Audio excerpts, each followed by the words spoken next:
Pensando um pouco esses dias sobre o recente prêmio da Bola de Ouro, que aconteceu há um mês, pouco mais de um mês, e sobre a conquista extremamente justa do Karim Benzema, né, um jogador que fez muito para merecer esse prêmio individual, que é o maior prêmio individual que um jogador pode ganhar. Me ocorreu a ideia de falar um pouco sobre as bolas de ouro que foram talvez injustas, ou que no consenso do futebol há jogadores que talvez não mereciam uma bola de ouro e outros que mereciam. A gente tem exemplos claros, né, que estão na nossa mente, como o Ribéry em 2013, ou para muitos o Salah em 2018, ou o próprio Cristiano Ronaldo, né, naquela bola de ouro que o Modric acabou ganhando. Fato é que é muito interessante da gente analisar que a bola de ouro, por ser um prêmio da magnitude que ela ela talvez não tenha critérios tão claros e tão objetivos para premiar um jogador. E eu acho que isso vale muito a pena ser discutido. E tinha tudo para fazer um vídeo sobre isso. Porém, eu percebi, numa análise muito simples, que falta uma semana para a Copa do Mundo. E eu gostaria de deixar essa discussão da bola de ouro para mais tarde, para um pouco depois. E aí, com base nisso, em prêmio individual e Copa do Mundo, você tem o prêmio de melhor jogador da Copa, que, claro, não é uma bola de ouro, mas em ano de bola de ouro pode te impulsionar a ganhar, por que não, o prêmio do Ballon d'Or. Um exemplo, Modric, em 2018. Eu acho que muito do Modric ter se alçado para ganhar essa bola de ouro daquele ano se deve também ao fato de ter ganhado o prêmio de melhor jogador da Copa. E mesmo que você tenha casos como o do Cannavaro, que foi eleito o melhor jogador do mundo pela Copa do Mundo, mas dentro da Copa do Mundo ele sequer foi eleito o melhor jogador, o caso do Modric eu acho que é diferente. É um caso que a bola de ouro dele passa muito pelo prêmio de melhor jogador da Copa. E que, na minha opinião, já dando spoiler do tema do vídeo, a bola de ouro da Copa de 2018 deveria ter sido do Griezmann. Não a bola de ouro mesmo, prêmio Ballon d'Or. Esse eu acho que era de outro jogador. Mas o prêmio de melhor jogador da Copa era do Antoine Griezmann. E o vídeo é sobre isso, para basicamente falar, repassar os vencedores da bola de ouro da Copa do Mundo, analisar qual foi, quais eram os candidatos e o que, na minha opinião, deveria ter ganhado. E claro, essa opinião é subjetiva, eu acho que em alguns casos você tem mais de um jogador que merecia a bola de ouro, e isso vai. Que merecia o prêmio de melhor jogador da Copa, isso vai variar de análise para análise. Então, relembrando, tudo aqui é com base na minha visão e na minha forma de enxergar futebol e de enxergar prêmios individuais. Um pouco do critério que eu uso, prêmios individuais para mim é claro que o foco principal tem que ser o que o jogador fez individualmente, é óbvio.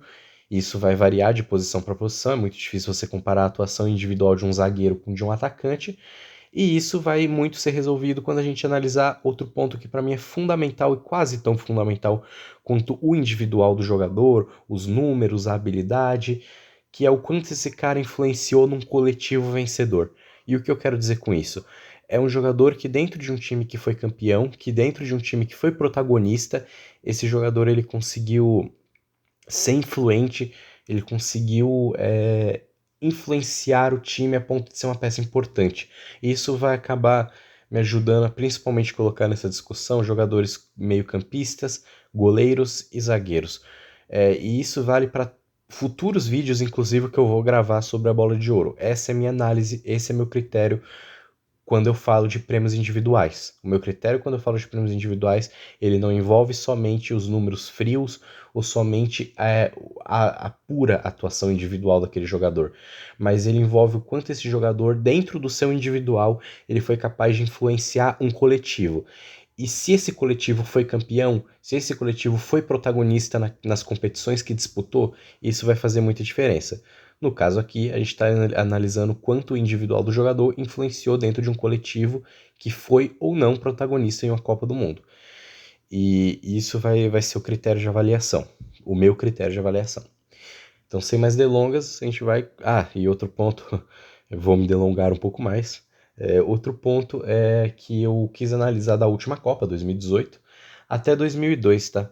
Porque é óbvio que eu gostaria de falar de outras Copas mais para trás, mas para não ficar um vídeo muito longo e também para pegar um recorte mais recente de uma análise de um futebol mais moderno, eu quis fazer um recorte dessas Copas do século XXI. Então vamos lá. E para começar, obviamente, 2018, é a Copa da Rússia, e teve a França como campeã e o Modric como o melhor jogador daquela Copa do Mundo. Quando a gente fala desse prêmio de melhor jogador da Copa de 2018, eu acho que vale a pena deixar claro o quanto eu acho que os prêmios individuais de 2018 fizeram muitas pessoas subjugarem o jogador fantástico que é Luka Modric. Já adianto que, na verdade, eu já havia adiantado que o Modric, para mim, não foi o melhor jogador daquela Copa. Para mim, já falo aqui o meu voto, o melhor jogador da Copa de 2018 era o Griezmann. Mas, com tudo isso, eu acho importante a gente sempre tentar preservar e tentar entender o quão grande é o jogador Luka Modric.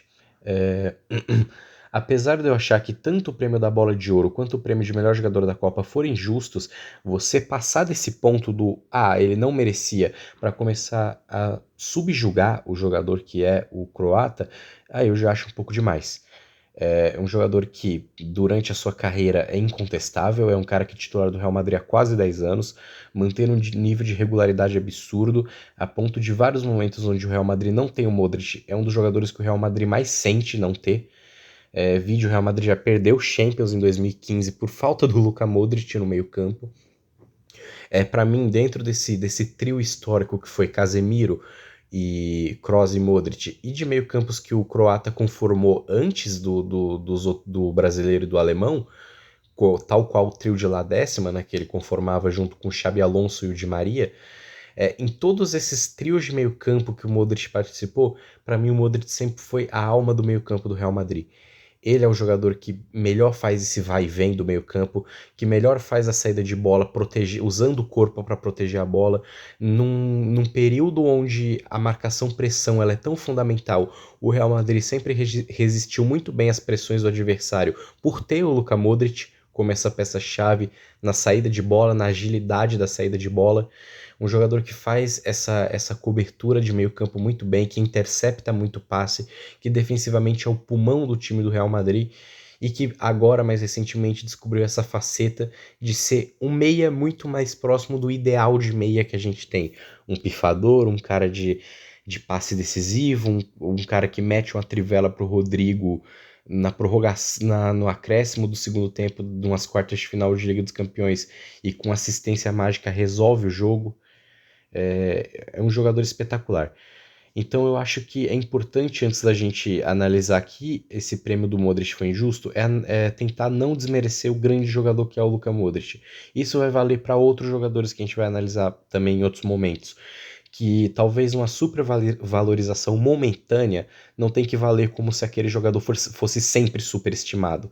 E não é o caso do Modric, ele não foi sempre superestimado, pelo contrário, acho que a maior parte da carreira dele ele foi subestimado e um recorte, um período de tempo onde houve um certo delírio com a imagem dele, fez com que, depois que boa parte das pessoas caíssem na real de que os prêmios não foram merecidos, eles começassem a pegar até um pouco mais pesado do que deveriam com a análise sobre esse jogador.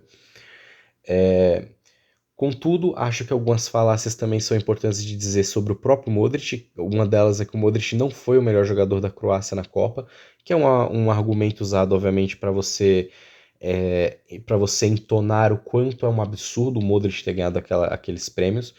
E esse ponto é outro que eu discordo. Como já disse, mais uma vez reitero, o melhor jogador da Copa foi o Griezmann, mas isso não significa que o Modric não foi o melhor jogador da Croácia. Também é outro ponto que eu acho que é discutível, mas na minha opinião, eu vejo claramente o Modric como o principal jogador da Croácia. Você pode citar o Rakitic, o Perisic e o Mandzukic. Um a um. O Rakitic joga na mesma faixa que o Modric, numa faixa de campo muito parecida com o Modric. Com o Modric tendo, inclusive, mais funções do que o Rakitic, porque o Modric atuava numa faixa defensiva muito próxima do Rakitic e numa função de interceptar passes e de diminuir e encurtar espaço mais ativa do que o Rakitic. E com a bola o Modric era um cara que tinha muito mais funções de sair jogando, de ligar o meio campo com o ataque. E o Modric, obviamente, teve mais participação em gols, teve mais participação efetiva na parte criativa do jogo. Então, em comparação com o Rakitic, o Modric foi melhor. Outro ponto que é interessante a gente falar é que o Perisic e o Mandzukic, eles são muito decisivos a partir das quartas de final. E é óbvio que são os jogos mais relevantes da Croácia, isso dá um boost, né, na avaliação deles. E principalmente, eles são atacantes, então eles são muito mais propícios a decidir jogo do que o Modric. Mesmo assim, o Modric foi o mais regular do time. O Croácia passa da primeira fase com o Modric, inclusive, talvez sendo o melhor jogador da primeira fase da Copa. Vão lembrar do pênalti perdido contra a Dinamarca. Olhem o lance do pênalti que o Modric perde contra a Dinamarca nos acréscimos do segundo tempo. Aquele lance só nasce de uma baita bola enfiada pelo próprio Modric, onde, se eu não me engano, o Rebic sai na cara do gol, dribla o Schmeichel e o jogador dinamarquês faz o pênalti nele. Se o jogador da Dinamarca não faz o pênalti no Rebic, muito provavelmente o Rebic teria só rolado a bola para o gol, seria o gol do 2-1 da Croácia com assistência gigante do Modric. Como o jogador da Dinamarca fez pênalti, o Modric, como capitão e batedor de pênalti, foi para a cobrança e acabou errando. Acontece, é do jogo, passa com todos os jogadores. O jogo foi para prorrogação, para pênaltis, o Modric bateu mais um, fez, a Croácia se classificou. Nas quartas de final, um jogo não tão genial, mas uma assistência para o gol do Vida. E participativo, sempre no meio campo, assim como nas semifinais e na final, que não foi nada brilhante. Então, com todos esses pontos que eu acho importante na análise do Luka Modric, e futuramente eu pretendo fazer um vídeo falando da bola de ouro, especificamente da bola de ouro do Luka Modric, e dando um repasso do que é a carreira desse jogador, porque eu acho que enquanto muitos têm a opinião de supervalorização, a minha visão é totalmente oposta. Eu gostaria de trazer uma análise muito detalhada do quão grande é esse jogador e o quanto eu quero passar o que eu acho que é a verdadeira imagem do Luka Modric, que é de um cara que a gente não tem ainda a dimensão do quanto esse cara é grande para o meio campo do futebol moderno. Saindo um pouco do Modric, né, eu quis falar bastante dele, porque eu acho que é importante a gente contextualizar o ganhador do prêmio, e agora eu vou falar de quem eu acho que de fato deveria ter ganhado. Os candidatos para mim nessa Copa, além do Modric, que poderia estar entre os três, eram dois, especificamente dois candidatos muito fortes, e os dois da campeã do mundo, Mbappé e Griezmann. Como eu já disse, o Griezmann, para mim, deveria ser o bola de ouro daquela Copa. O Mbappé, ele mereceu totalmente o prêmio de revelação daquela Copa do Mundo. Mas vale lembrar, o Mbappé ele tem jogos de extremo protagonismo e jogos onde ele não é tão relevante a nível decisivo. O Mbappé tem um grande jogo contra o Peru, que é o segundo jogo da França na fase de grupos, uma vitória por 1-0 com o gol dele.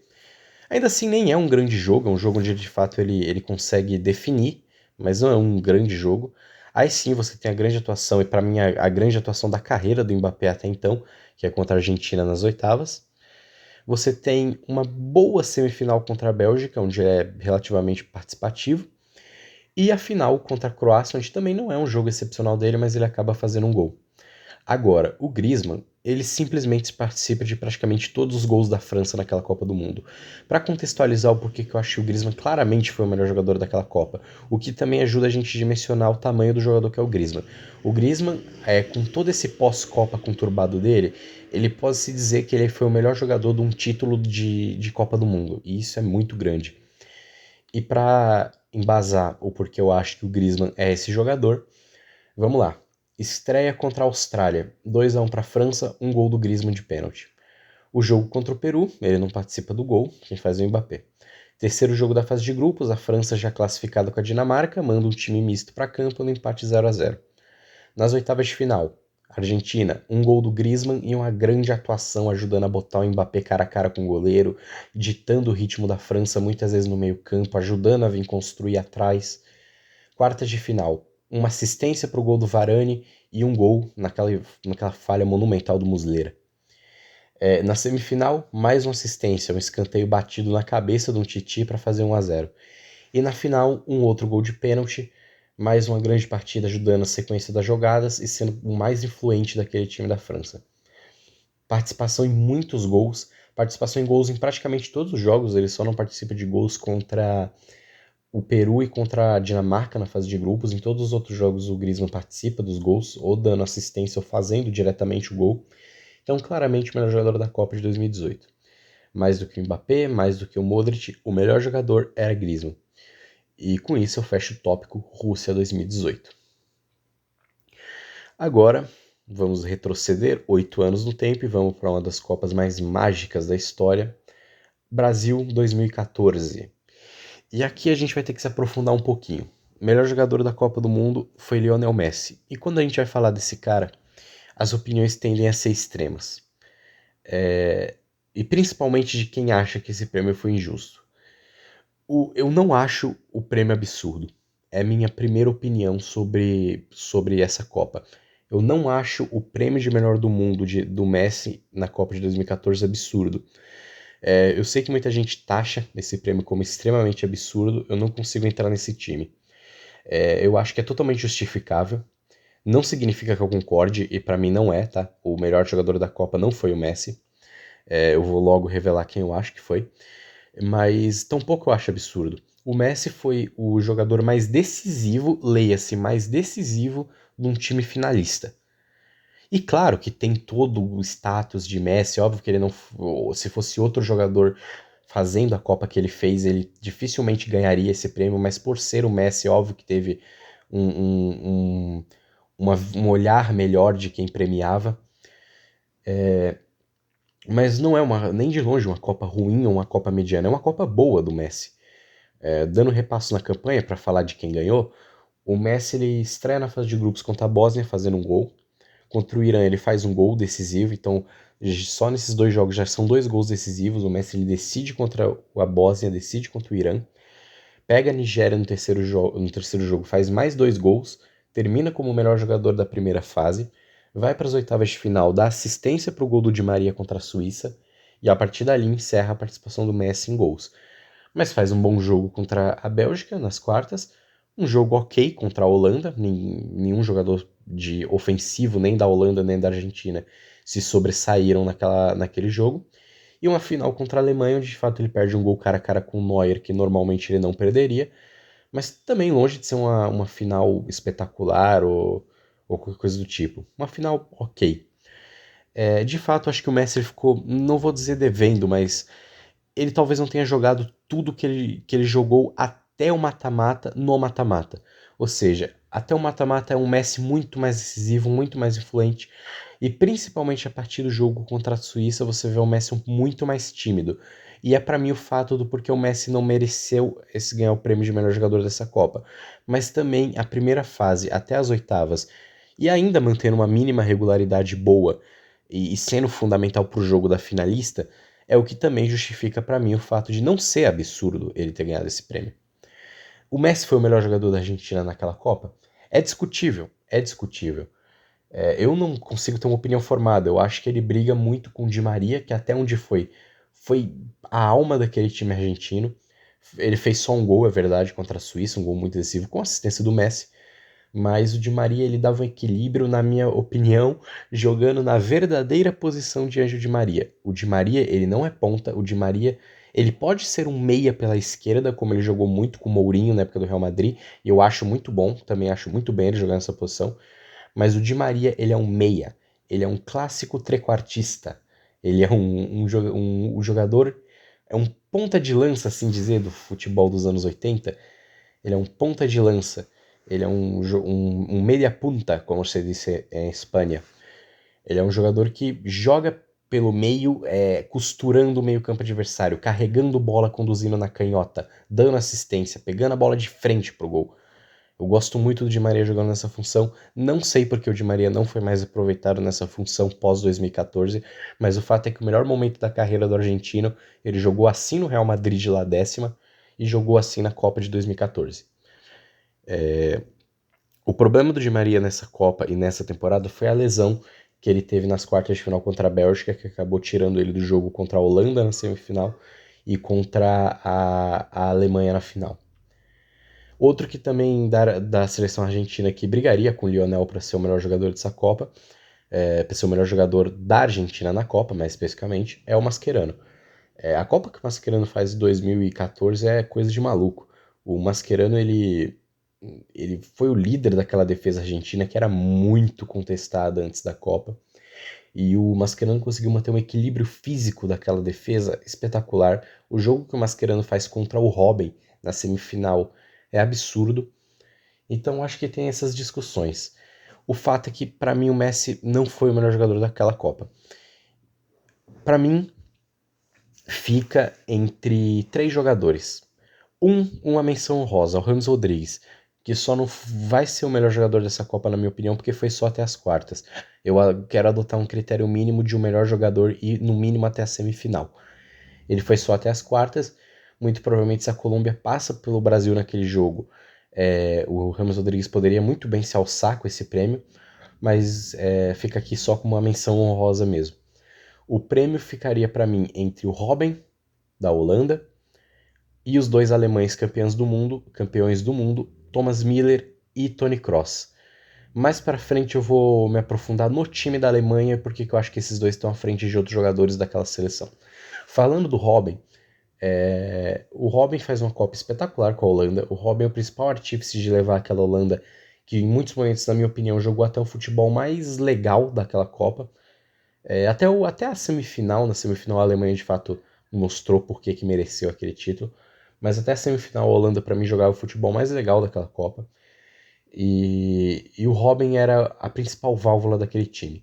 O Robben destrói a Espanha na fase de grupos, e assim, um jogo todo carregado de emoção, carregado de peso histórico, era literalmente a reedição da final da Copa anterior sendo jogada no primeiro jogo da Copa seguinte. A Holanda se vinga da Espanha com uma goleada e com o Robben destruindo Cacilhas e a defesa espanhola. O Robben decide o jogo com a Austrália com um golaço no segundo jogo. Ele faz um bom jogo contra o Chile, agora eu não me recordo se ele participa de algum dos gols da Holanda, mas ele joga contra o Chile e faz uma boa atuação. Ele faz uma atuação ok contra o México e sofre o pênalti que é o pênalti da vitória da Holanda. E aí ele faz duas atuações ok contra a Costa Rica nas quartas e contra a Argentina nas semis. E volta a fazer uma boa atuação contra o Brasil na adesão de terceiro lugar, mas ali ele não foi o grande destaque do jogo. Então o fato do Robben ter feito uma grande primeira fase e talvez ter também decaído no mata-mata, que é bem parecida com a Copa do Messi, também acho que tiraria um pouco o meu... Tiraria um pouco ele dessa disputa de melhor jogador da Copa. Mas também fica uma menção muito positiva a essa Copa desse jogador histórico do futebol holandês no século XXI. E, bom, o prêmio fica entre dois compatriotas, dois campeões do mundo, Thomas Müller e o Toni Kroos. Bom, para falar um pouco dos dois, a gente tem que falar do que foi aquela seleção alemã. Uma seleção que mereceu totalmente o título, que teve jogos duros contra a França, contra a Argélia, contra os Estados Unidos, se complicou contra a Gana, jogos onde a Alemanha era amplamente superior, acho que a exceção do jogo contra a França, que era um jogo bem parelho, mas outros jogos a Alemanha era superior e se enrolou nos jogos, e que contou com um muro debaixo das traves chamado Manuel Neuer. É outro que claramente poderia ter sido o melhor jogador daquela Copa do Mundo e que acabou não sendo. No meu critério também não vai ser. O porquê? Porque eu acho que é, é bem no detalhe outro jogador para mim foi mais relevante para aquele time. Mas vale uma menção muito clara ao Neuer, que foi muito decisivo na maior parte dos jogos. Menções também ao Philipp Lahm, para mim um dos melhores atuações de um capitão numa Copa recente, influenciando no jogo do meio campo da Alemanha, jogou alguns jogos de volante, outros de lateral. O time acerta mesmo quando ele vai para lateral, mas muito influente no jogo da Alemanha. O Schweinsteiger, que começou a Copa lesionado, jogou a partir do segundo jogo, da metade do segundo jogo para frente, e mudou a Alemanha naquela Copa. Menções também ao Ozil, que fez uma Copa, não foi genial, mas foi uma Copa equilibrada. E outros jogadores. Mas aqui a disputa entre Kroos e Thomas Müller. E eu já vou revelar. Para mim, o melhor jogador da Alemanha na Copa de 2014 e, consequentemente, o melhor jogador daquela Copa se chama Toni Kroos. E o porquê que eu acho que o Kroos merecia esse prêmio de melhor jogador da Copa? O Kroos ele é o mais influente do time campeão do mundo. O Miller ele acaba sendo um artilheiro. A primeira fase daquela Copa só acontece por causa do Miller. Ele faz 2 gols contra Portugal. São 2 gols ou são 3? Ele faz 3 gols contra Portugal. É que um gol é dado contra, se eu não me engano. Se eu não estou enganado, é um gol do Hummels de cabeça, um do Miller de pênalti, um claramente que é do Miller, e se eu não me engano, um gol é dado contra. Mas pode ser que eu esteja enganado. Se eu não me engano, ele faz 3 gols, ou 2, naquela estreia contra Portugal. Faz o gol da vitória contra os Estados Unidos. Depois ele volta a fazer um gol contra o Brasil na semifinal. Então é muito influente a Copa artilheira do Miller. Só que eu acho que o Toni Kroos ele foi mais participativo, uma Alemanha que dominava o meio-campo de seus adversários. O 7-1 só acontece porque a Alemanha é um time fantástico em dominação de meio-campo. A Alemanha laça o meio-campo da seleção brasileira e o Toni Kroos para mim é a principal peça. O Toni Kroos e o Khedira são as principais peças daquele meio-campo naquele dia, e o Kroos é a principal peça do meio-campo no geral daquela Copa. É um jogador com a capacidade de domínio de jogo excelente, de jogar em várias funções do meio-campo, e principalmente o Kroos participa de muitos gols da Alemanha naquela Copa. Participa do gol do Hummels na estreia, batendo escanteio, participa do gol do Klose no segundo jogo, batendo escanteio, participa do gol das quartas de final, batendo a falta do gol do Hummels, participa de 2 ou 3 gols no 7-1, 3 gols, ele dá uma assistência pro Khedira e faz 2 gols. Então é muito importante a participação do alemão naquela Copa, para mim o melhor jogador da Copa de 2014. E agora a gente volta para África do Sul em 2010, agora já regressando 12 anos no passado. A Copa das Vuvuzelas e a Copa da Espanha, campeã do mundo. Óbvio que para este que narra este vídeo é uma Copa que pega no sentimento, mas tentando fazer uma análise fria, imparcial, vamos ver quem foi o melhor jogador daquela Copa. Que acabou sendo ganho este prêmio pelo uruguaio Forlán, que eu acho que é importante. É a Copa do Mundo onde o Uruguai ressurge para as Copas. Vale lembrar que o Uruguai ficou fora da Copa de 2002, ficou fora da Copa de 2006. Agora eu tô começando a contestar o fato do Uruguai ter ficado fora da Copa de 2002. Não, o Uruguai não ficou fora da Copa de 2002, mas o Uruguai fez uma participação ruim na Copa de 2002. O Uruguai ficou fora só da Copa de 2006, onde ele perde para a Austrália na repescagem. Mas o fato é que o Uruguai fazia tempo de não ter uma Copa como protagonista, como a bicampeã do mundo que é. E o 2010 do Uruguai ressurge o Uruguai para Copas do Mundo.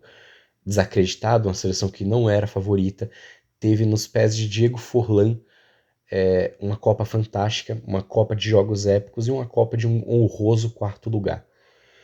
Já acho que o Forlán não foi o melhor jogador daquela Copa, mais uma Copa do Mundo que o ganhador, na minha opinião, não mereceu o prêmio. Mas, como sempre, vamos repassar um pouco da campanha do Uruguai e do Forlán. É uma fase de grupos muito boa, com o Forlán participando da maior parte dos gols do Uruguai durante toda a campanha, não só da fase de grupos, mas da Copa. Acho que a grande atuação do Forlán é contra a Holanda na semifinal, um nível de influência no jogo absurdo. Mas eu acho que em alguns momentos aquela seleção uruguaia teve o Suárez como grande artífice, principalmente nas oitavas de final contra a Coreia do Sul. Era uma seleção de muita raça. O jogo contra a Gana é muito marcante, mas com todo respeito ao Forlán, eu acho que muito mais por mérito de seus concorrentes, outros jogadores mereceram mais esse galardão. E eu acho que o prêmio de melhor jogador da Copa fica entre um jogador da Holanda e alguns jogadores da campeã do mundo. O jogador da Holanda que poderia brigar por esse prêmio é claramente o Sneijder, que vinha de uma temporada fenomenal pela Inter, né, uma temporada de triplete pela Inter, e na minha opinião ser o melhor jogador do time italiano naquela temporada, e foi o melhor jogador da Holanda naquela Copa do Mundo, a ponto de que participa dos 2 gols contra o Brasil, né, nas quartas de final, então ele é o principal responsável pela eliminação da seleção brasileira. É o grande jogador e mais influente daquele time holandês. E a briga dele, para mim, é com alguns jogadores da La Roja. A campeã do mundo, a Espanha, seleção, na minha opinião, a mais marcante do século XXI. Não necessariamente pelo que fez na Copa do Mundo, é outro debate que a gente tem que ter, dos 3 títulos que a Espanha ganha naquele ciclo, que são a Euro de 2008, a Copa de 2010 e a Euro de 2012, a que a Espanha menos joga bola é a Copa de 2010. Em 2010 a Espanha jogou o necessário para vencer. Mas o que faz essa seleção, para mim, ser a grande seleção do século XXI não é só a Copa, mas é o ciclo inteiro. E dentro da Copa do Mundo, para mim, os destaques são Davi Villa, Xavi e Iniesta. Óbvio que a gente tem que citar o capitão, o Iker, a gente tem que citar o Sérgio Ramos, o Piqué, o Puyol, que foi decisivo, o Xabi Alonso, que é um verdadeiro maestro, mas eu acho que fica entre esses 3. O primeiro que eu tiraria da disputa é o Xavi, que apesar de eu achar um jogador melhor que Andrés Iniesta, não é uma polêmica, mas nessa comparação bem recorrente, né, Xavi ou Iniesta, apesar de eu particularmente gostar mais do Iniesta, eu acho o Xavi um jogador melhor, acho o Xavi mais completo, participou de mais gols durante sua carreira do que o Iniesta, apesar de sempre jogar numa posição mais atrás no campo. Mas especificamente no recorte Copa do Mundo, a Copa do Xavi é excelente, mas eu acho que ela é a menos brilhante desses 4 jogadores. O Xavi participa diretamente de 2 gols, uma assistência de calcanhar contra Portugal nas oitavas e o escanteio batido na cabeça do Puyol na semifinal. Fora isso, o Xavi foi o grande jogador responsável por temporizar a seleção espanhola, por controlar os ritmos de jogo, por controlar o meio-campo, mas eu acho que o brilho do Iniesta e como o Iniesta participou do gol da final, de um gol contra o Chile na fase de grupos, e principalmente participou rompendo os meio-campos adversários, sendo brilhante, sendo o cara do drible curto, da mágica, o grande enfeite daquele time da Espanha, para mim põe o Iniesta na frente. E o Villa, o canhão daquela seleção espanhola. Jogador muito inteligente, de um senso de posicionamento absurdo, grande definidor, fez gols em praticamente todos os jogos da Espanha naquela Copa até a semifinal, né? A Espanha perde para a Suíça na estreia, ele faz 2 gols contra Honduras no segundo jogo, faz um gol contra o Chile no terceiro, faz o gol da vitória contra Portugal nas oitavas, faz o gol da vitória contra o Paraguai nas quartas, e ali ele não participa mais de gols a partir das semifinais. Então, muito decisivo Villa. E entre esses 3, o meu vencedor de melhor jogador da Copa de 2010 vai para Andrés Iniesta. O Iniesta, apesar de ter se envolvido em menos gols que o Sneijder e que o Villa, a função que o Iniesta tinha no meio-campo, ele reunia o melhor dos 2 mundos. Ele reunia um pouco do que o Xavi reunia, que é o controle de jogo e o poder de dominar os meio-campos adversários. Vale lembrar que em muitos jogos o Iniesta jogou quase como um meia pela esquerda, e em poucos momentos ele jogou como um meia centralizado, e mesmo assim ele conseguia ser muito influente. E principalmente o poder de decisão no jogo mais decisivo, que foi a final de Copa. O fato de ser dentro daquela Espanha que muitas vezes era muito horizontal, de ser o jogador muitas vezes mais vertical daquele time, o jogador que mais fazia com que a Espanha conseguisse progredir na zona final do campo, é o grande símbolo da campeã do mundo. É muito justo, eu acho que de todas é a mais justinha, assim. É muito parelho a briga com o Sneijder e com o Villa, mas eu ficaria. E com o próprio Forlan, que entraria também nessa briga, tá? Eu não acho tão absurdo do Forlan de todos, acho que é um dos menos absurdos ele ter ganhado. Mas para mim o melhor jogador daquela Copa foi o Iniesta. Indo para 2006, e agora acho que a gente pode ser um pouco mais breve, porque eu acho que tem 2 Copas onde um jogador foi claramente o melhor dela. 2006, o melhor jogador da Copa do Mundo foi o Zinedine Zidane, e aqui, finalmente, pela primeira vez, sim, o melhor jogador da Copa de fato foi o Zinedine Zidane. Antes da gente falar dele, repassando os jogadores que poderiam ganhar, eu acho que o principal é o Cannavaro, que ganhou o prêmio de melhor do mundo pela Copa do Mundo, sendo que sequer ele foi o melhor jogador daquela Copa. E aí eu acho justo, eu acho que o injusto foi o Cannavaro ter ganhado o prêmio de melhor do mundo, porque o Cannavaro não foi o melhor jogador da Copa, nem de longe, e não foi o melhor jogador da Itália, na minha opinião. Mas vale, claro, a gente ressaltar o grande jogador que é o Cannavaro. De tanto que se falou que o Cannavaro é superestimado, que eu acho que hoje ele é subestimado. O Cannavaro ele foi um baita zagueiro, é um dos meus zagueiros preferidos. Talvez, aqui uma confissão pessoal, talvez junto com o Sérgio Ramos seja os 2 zagueiros que eu mais gostei vendo futebol. Óbvio que eu não coloco ele no patamar do Maldini, talvez nem do Nesta, mas assim, como gosto pessoal, eu gosto muito do Cannavaro, da figura Cannavaro como um todo, mas ele não foi o melhor jogador da Copa, nem o melhor jogador da Itália. Mas sim, foi dentro do aspecto defensor, dentro do aspecto zagueiro, eu acho difícil você achar uma Copa que um zagueiro jogou tanto quanto o Cannavaro. Pode ter, eu acho que o Baresi, perdão, o Baresi em 94 é mais pela final que ele fez, do que necessariamente pela atuação na Copa. Mas óbvio, né? Você pode ter Copas mais para trás onde você pode comparar com o Fábio Cannavaro, mas é muito difícil. O Pirlo é um jogador que vale muito a pena a gente analisar durante essa Copa do Mundo. Um jogador que foi, na minha opinião, o mais influente daquele time da Itália, participando de alguns gols, inclusive participando do gol do Grosso na semifinal, do gol da final do Materazzi. Esse para mim é o que mais briga com o Zidane pelo prêmio daquela Copa. O Pirlo é um maestro, para mim é a maior definição de um maestro no futebol, até pelo fato de a gente tanto associar né, o Pirlo a esse regista, e de fato o regista é, é a perfeita definição desse jogador, e toda a questão de ser italiano e tudo mais ajuda muito mais com essa imagem do regista.